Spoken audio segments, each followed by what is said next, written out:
हा माझा ऐतिहासिक विजय आहे। माझ्या विरोधामध्ये अनेक नेत्यांनी षडयंत्र रचलं।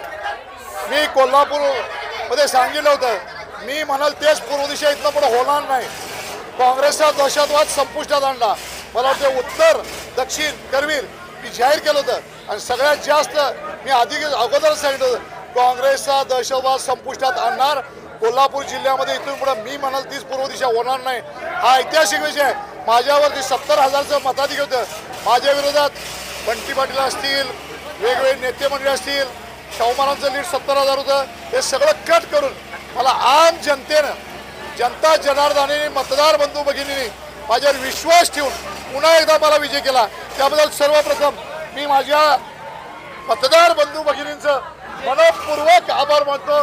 एका कार्यकर्त्याला मी माझ्या मतदार बंधू भगिनींना विजयाचं श्रेय देतो, कारण 70,000चं मताधिक्य होतं। ते विजयाचं श्रेय माननीय एकनाथजी शिंदे साहेब मुख्यमंत्री, देवेंद्र फडणवीस, अजितदादा, हे महायुतीचे नेते, मतदारसंघातील माझे मतदार बंधू आणि या ठिकाणी ज्यांनी महायुतीचे सगळे पक्ष, शिवसेना, भाजप, राष्ट्रवादी, RPI, त्याच्यानंतर स्वाभिमानी शेतकरी संघटना, मनसे, सर्व मित्र पक्षांनी मला मदत केली। या सगळ्यांचं श्रेय। माझ्या ठिकाणी अनेक लोकांनी प्रयत्न केले।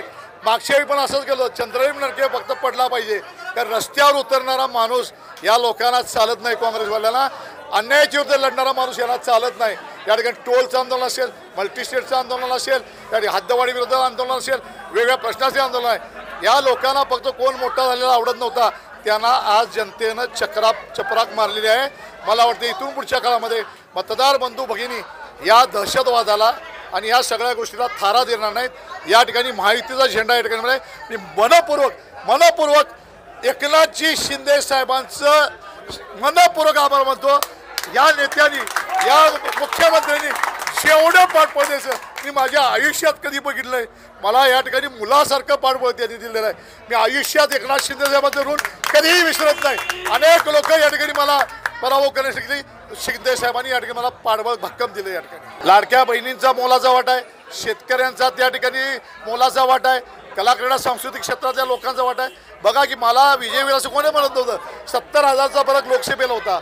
अनेक लोकांनी असं गृहीत धरलं होतं की या ठिकाणी याचं काही होणार नाही। मी तुम्हाला सांगतो, महायुतीचं कामकाज, जे केलेल्या योजना आहेत आणि त्या अंमलबजावणी त्याची केली, ह्याच्यामुळं खऱ्या अर्थानं या विजय आहे। मी योगींच्या सभेत सांगितलं होतं की या ठिकाणी पहिल्यांदा मी सगळ्यात ही निवडणूक मी एकट्याची केली नव्हती। महायुतीच्या उमेदवारांच्या सगळ्यांचा प्रचार घेऊन सर्वप्रथम जिल्ह्यातल्या नेत्यांना मी अंगावर घेऊन ही निवडणूक केली। मी तुम्हाला सांगतो, त्यांना या राजकीय जीवनामध्ये आणायचं काम चंद्रहीन नरकेने केलं होतं। अनेक ठिकाणी स्टुडंट काउन्सिलला चेअरमन करत असताना मी त्यांना मदत केली होती। अनेक ठिकाणी जिल्हा मध्यवर्ती बँकेच्या 99च्या निवडणुकीमध्ये आम्ही त्यांना मदत केली होती। जिल्हा दूध संघ सुद्धा दिव्या स्वप्न होतं, आम्ही त्यांना मदत केली। वेगवेगळ्या वेळी शब्दात खोट्या देऊन फसवायचं कारण केलं।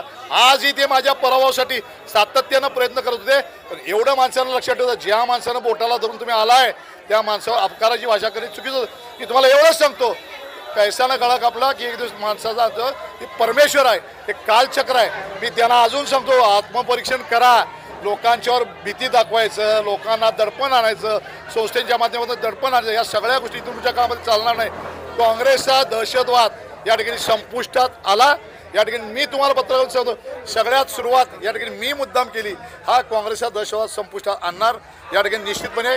यासाठी मतदार बंधू भगिनी जी साथ दिली त्यांचं मनपूर्वक मी अभिनंदन करतो, आभार मानतो। माझं ध्येय आता असणार आहे की महायुतीची सत्ता जशी वाढवली, ह्याच्यापेक्षा महायुतीमध्ये अनेक मतदार कसे येतील, मतदारसंघामधील विकास काम असतील, जिल्ह्यामधली विकास कामं असतील, हे जिल्ह्याचे प्रश्न सोडवणं, मतदारसंघातले सोडवणार, तर जिल्ह्याच्या प्रश्नाला न्याय देण्याच्या दृष्टीने मी प्रयत्न करणार आहे। निश्चितपणे मी तुम्हाला सांगतो।